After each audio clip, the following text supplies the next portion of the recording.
नमस्कार, कामतगिरी अभय न्यूज में आप सभी दर्शकों का स्वागत है। मैं हूं चित्रा। अब डालते हैं एक नजर आज के मुख्य समाचारों पर। अब समाचार विस्तार से। खबरों का सिलसिला यूं ही जारी रहेगा, मगर मिलते हैं एक छोटे से ब्रेक के बाद। प्रिया मसालों की पेशकश, प्रिया प्रीमियम चाय, हर चुस्की में तरोताजगी का एहसास। प्रिया प्रीमियम चाय आसाम के बगानों से तोड़कर की जाती है तैयार। चाय के पैकिंग करते वक्त की जाती है गुणवत्ता की परख। स्वाद को बढ़ाने के लिए किया जाता है इलायची का उपयोग। हर चुस्की में खरा उतरे इसके लिए किया जाता है ग्रीन टी का इस्तेमाल। इसी टेस्ट में तो लोकल फॉर वोकल की खुशबू आती है। प्रिया प्रीमियम चाय 5 रुपए के पैक से लेकर 1 किलो पैक तक उपलब्ध है। तो देरी किस बात की? चाय में हर चुस्की का आनंद लेना चाहते हैं और अपने आप को इसको पीने के बाद तरोताजा महसूस करना चाहते हैं तो आज ही प्रिया प्रीमियम चाय खरीदिए। समाचार बुलेटिन में एक बार फिर आप सभी दर्शकों का स्वागत है।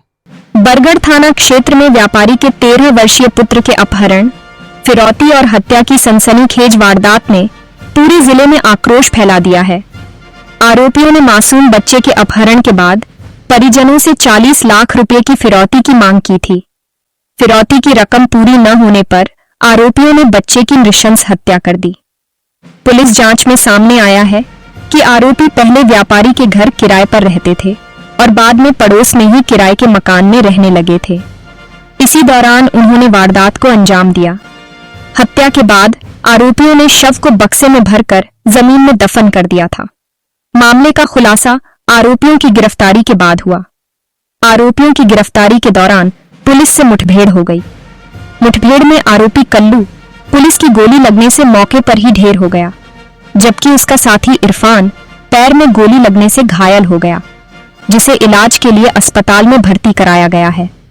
मुठभेड़ के बाद पूरे इलाके को पुलिस छावनी में तब्दील कर दिया गया।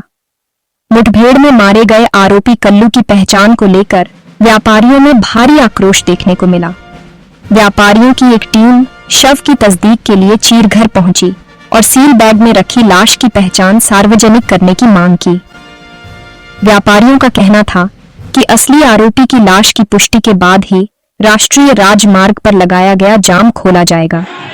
पुलिस प्रशासन ने स्पष्ट किया कि शव सील है और पोस्टमार्टम के दौरान ही खोला जाएगा।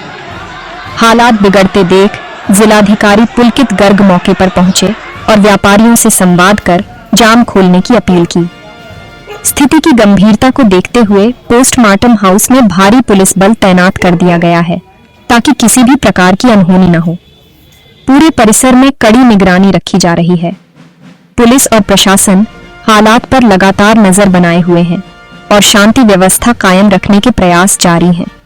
घटना बरगढ़ थाना क्षेत्र की है।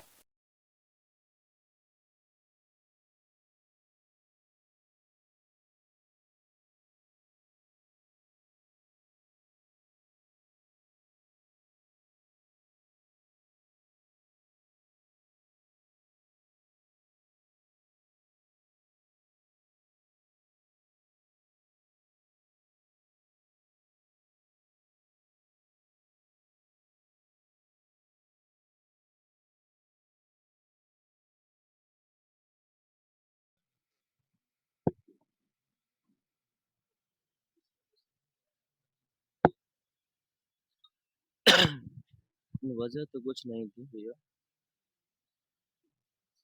मेरा बेटा जो है शाम को 5:50 में गायब होता है और वो भी हम लोग वीडियो के माध्यम से जानते हैं।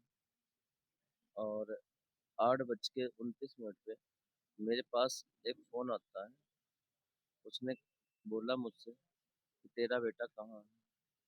तो मैंने बोला कि तेरा बेटा कि मेरा बेटा? उसने कहा तेरा बेटा। तो मैंने कहा तू कौन बोल रहा है ये बता। तो उसने कुछ नहीं कहा, उसने कहा मैं तेरे को अभी बताता हूँ। फिर उसके बाद उसने फ़ोन काट दिया। फिर 8:37 में फिर उसी नंबर से एक बार फिर फ़ोन आता है और मेरे फ़ोन उठाने के बाद वह कहता है कि तेरा बेटा किडनैप हो चुका है और तेरे बेटे से ही तेरा नंबर लिया है मैंने।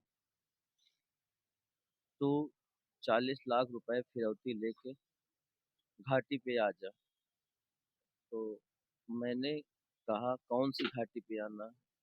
उसने कहा बरगढ़ मऊ की घाटी के बीच में आना। तेरे पास 1 घंटे का समय है, 1 घंटे के अंदर तू 40 लाख लेके बरगढ़ मऊ घाटी पे आ। तो हम लोग पहले अपने बच्चे को लोकल में ढूंढे। 10-15 मिनट हम लोगों ने पूरा बरगढ़ छाना, जितने उसके दोस्त थे वहाँ भी पहुँचा गया। मेरा बच्चा कहीं नहीं मिला। फिर मैंने प्रशासन को सूचना दी। प्रशासन को मैंने 8:50 की सूचना दी।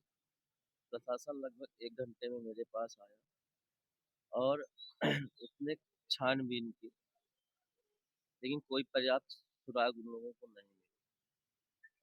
फिर उसके बाद मेरे बड़े बेटे आदित्य केसरवानी ने मुझसे बताया कि ये बगल में जो इरफान रहता है, बक्से का काम करता है, पहले मेरे यहाँ किराएदार था। उसके बाद इसने जो है मेरा मकान छोड़ के मेरे बगल वाले मकान में कमरा ले लिया। उस वक्त ये मेरा 8 महीने का किराया नहीं दिया हुआ था और 25,000 रुपये मैंने इसकी शादी में इसको दिया था कि 2-4-5 दिन में ये दे देगा मुझे। लेकिन पैसा मांगने पर उसने कहा कि मैं पैसा दे दूंगा। मैंने कहा 10 दिन के अंदर पैसा चाहिए मुझे, 3 महीने बाद, जबकि वो 5 दिन का ही वादा लिया था। फिर उसके बाद वो व्यक्ति मुझसे कहता है मैं छोड़ दूंगा, तुम्हारा पैसा दे दूंगा। पहले इसने कहा कि मैं 10 तारीख को कमरा छोड़ रहा हूँ तुम्हारा। फिर उसके बाद ये 10 तारीख को 20,000 रुपये देता है। फिर 12 तारीख को 21,000 रुपये देता है। फिर 8,000 रुपये जो बचता है वो पैसा अभी तक नहीं मिला था। और उसके बाद से मैंने इस कमरे के लिए 3,000 रुपये किराया था, जो कि मैंने कहा 5,000 लगेगा, मैं छोड़ दूँ कमरा। तो उसके बाद पता नहीं क्या ऐसा इसके दिमाग में सूझा, इसने मेरे बच्चे की निर्मम हत्या कर दी।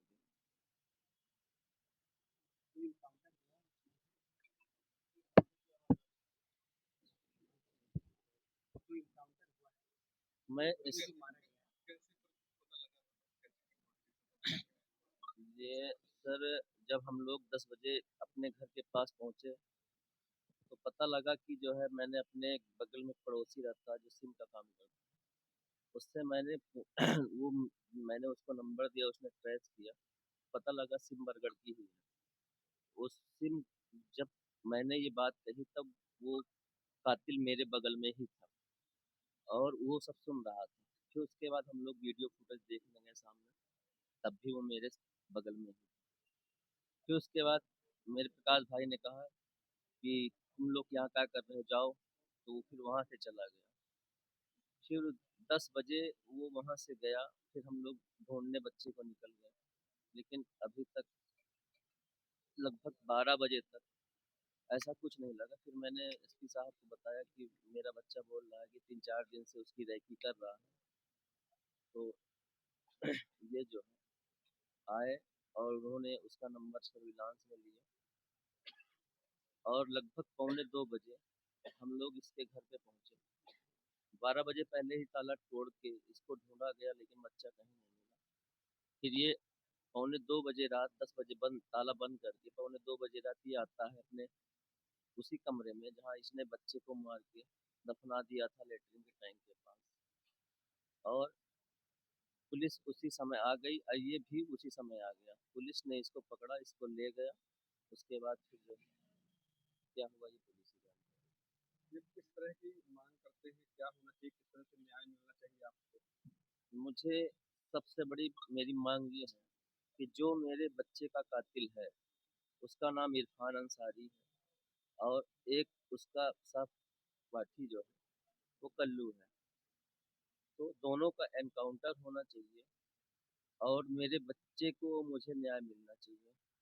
दूसरी बात, इन सब लोगों के ऊपर बुलडोजर की कार्रवाई होनी चाहिए। ये सब इसी काम में ज़्यादा रहते हैं क्योंकि ये जिहादी टाइप के लोग हैं, इनका काम ही यही है। ये आपके घर में कब से रह रहे थे? ये मेरे घर में लगभग 2 वर्ष से रह रहे तो और वहाँ रहकर क्या कर रहे थे? वहाँ रह के ये बक्सा बना रहे थे और बेड उड का काम और ये सब काम करते थे। बीती रात 9 बजे के आसपास सूचना मिलती है कि कस्बा बरगढ़ के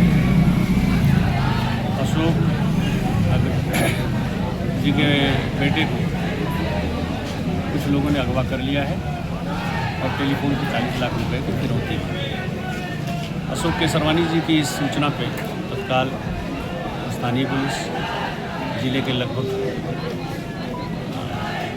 10 थाना प्रभारी, क्षेत्राधिकारी, अपर पुलिस अधीक्षक, मैं, सर्विलांस, एसओजी, स्वाट, सारी टीमें बरगढ़ थाना क्षेत्र पहुँच करके और इस घटना के अनावरण सारा प्रयास किया गया और थोड़े ही समय में सर्विलांस और तमाम चीज़ों से लगभग खुलासा हो गया कि घटना को अंजाम देने वालों में जो पीड़ित पक्ष है उन्हीं का एक पुराना किराएदार जो अगस्त में किराएदारी से हटाया गया है, उसी का अपने एक साथी के साथ हाथ और भोर होते होते लगभग 4 बजे के आसपास परिजन भी मुतमईन हो गए और उन्होंने एक तहरीर दी जिसके आधार पर थाने में दर्ज किया गया। पुलिस ने नामित जो अभियुक्त जब उन्हें घेर घार के पकड़ लिया और उन्होंने स्वीकार किया घटना उनके द्वारा की गई है, तो बरामदगी के लिए सबसे पहले उन्होंने जंगलों में ले जा करके घटना में प्रयुक्त मोबाइल बरामद कराया। उसके बाद फिर वो डेड बॉडी के नाम पे टहलाने लगे और इसी बीच उन्होंने पुलिस का ही असलहा छीन कर उसके ऊपर जानलेवा प्रहार किया, जिससे जवाबी फायरिंग में पुलिस की दोनों बदमाश भी घायल हो गए। माननीय मानवाधिकार आयोग के निर्देशों के अनुसार उन्हें काबू में करके स्थानीय अस्पताल ले जाया गया, जहां डॉक्टरों ने कल्लू नाम के एक बदमाश को मृत घोषित कर दिया। इरफान नाम के दूसरे बदमाश को बेहतर उपचार के लिए हायर सेंटर रेफर करके प्रयागराज भेजा गया। स्थानीय लोग आक्रोशित होकर के अभी नेशनल हाईवे पर जाम लगाए हुए हैं, जिन्हें समझा बुझा करके जाम हटाने का प्रयास किया जा रहा है। कुछ स्थानीय सम्मानित लोग, जनप्रतिनिधिगण भी इस काम में लगे हुए हैं, किंतु कुछ नौजवान अति उत्साह में अभी नहीं मान रहे हैं, लेकिन हमें भरोसा है जल्दी वो मान जाएंगे।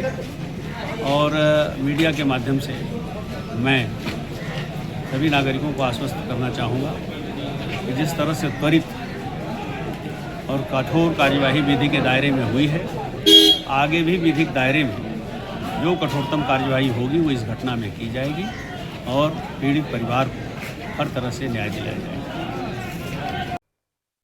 आखिर में डालते हैं एक नजर आज के मुख्य समाचारों पर। अब हमें इजाजत दीजिए, अगले समय हम फिर हाजिर होंगे पुनः कुछ खास खबरों के साथ। नमस्कार और आप देखते रहिए अभय टीवी।